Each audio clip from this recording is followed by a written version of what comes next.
say water spouts. Water spout. So sometimes we do get tornadoes, but usually they start off as a water spout. Sometimes we get Today I had the honor to talk about weather with third graders at Kalihi Kai, and they sure were talented and such a smart bunch with great questions.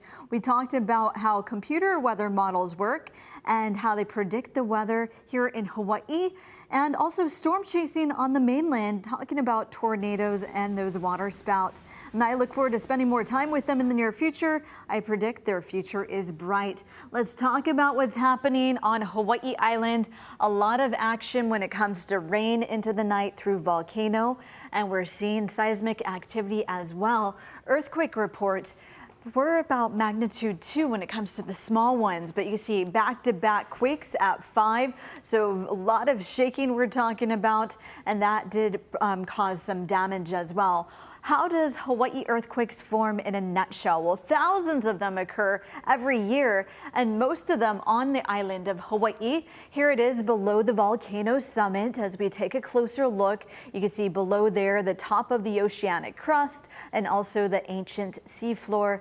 And on the very bottom there, we're seeing the mantle. So the earth is very much alive below the surface. Earthquakes then release energy from below, releasing seismic waves and heat, and the pressure builds up from under the volcano and potentially can break surrounding rock below. And that's what we saw with those smaller quakes. Hawaii earthquakes originate predominantly with 3 sources, 2 along the volcanoes themselves, and then the third much deeper, crust and mantle, and that tends to be much bigger. Here's a look at earthquakes located in the volcanoes. Tend to be a little bit smaller, associated with the magma accumulation, and its movement causes pressure that can break surrounding rocks as it releases energy, and then changes in the pressure and mass of the volcanoes can cause stress in the rift zones along with those faults. And bigger ones, on the other hand, are deeper at the old oceanic floor. You can see about 7 to 10 kilometers deep, in fact, and then even deeper than that. Huge shakes can be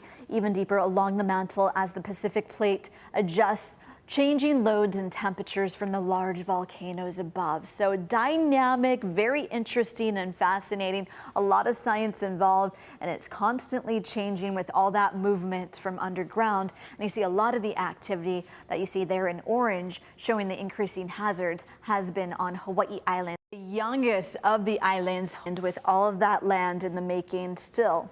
As we take a look at the big picture, we have some swell energy on the rise. A few storm systems brewing well north of the island chain. That's going to translate to back-to-back advisory level swells for us. So a first alert for you. We will be seeing rising swell energy within the weekend, but for tomorrow, that current swell is going to be sliding down to 8 to 12. 3 to 5 on west-facing shores, 12 to 16 tonight, though, and then 4 to 6 tonight that we're seeing on west-facing shores. Still holding steady at 3 to 5 on townside and 1 to 3 on east-facing shores. And over the weekend, we'll see numerous passing windward to Mauka showers, especially tonight.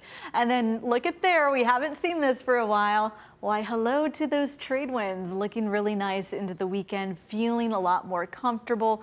We are going to see those dew point temperatures lower as well, so it's not going to feel as humid, but where those passing showers are occurring, the humidity levels are going to be high. That area of high pressure building in behind it, and that's why we have a change in our winds. The trade winds are here for 2 days, so enjoy them while they last. We're going to have a shift in the winds even beyond that, back to muggy weather.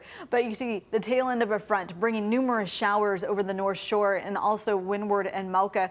We've been seeing some activity through volcano when it comes to those showers. Also Kailua Kona, Mauka of U through Waimea, we're seeing some action, and we'll likely be seeing that into the night as well. Most of the heaviest of the showers have been hugging the terrain over windward Maui, and notice just north of Molokai and also over the Ko'olau Mountains, some heavy pockets all the way to Hawaii Kai, even through Waikiki, and we're seeing a few showers drift over towards the airport as well, and then some clouds hugging Hanalei into the night and a few showers. About 78 to 88 degrees, trade winds at 10 to 15 miles per hour, some heavy windward to Mauka showers into the night. As that passing front does fall apart, we will be seeing moisture carried by the trade winds. As we look ahead into the next 7 days, we're talking about northeast winds, dominating the forecast for Saturday into Sunday, but light winds will come back into the picture Monday, Tuesday, and then a front, another one will be sliding on down, squeezing out a few more showers.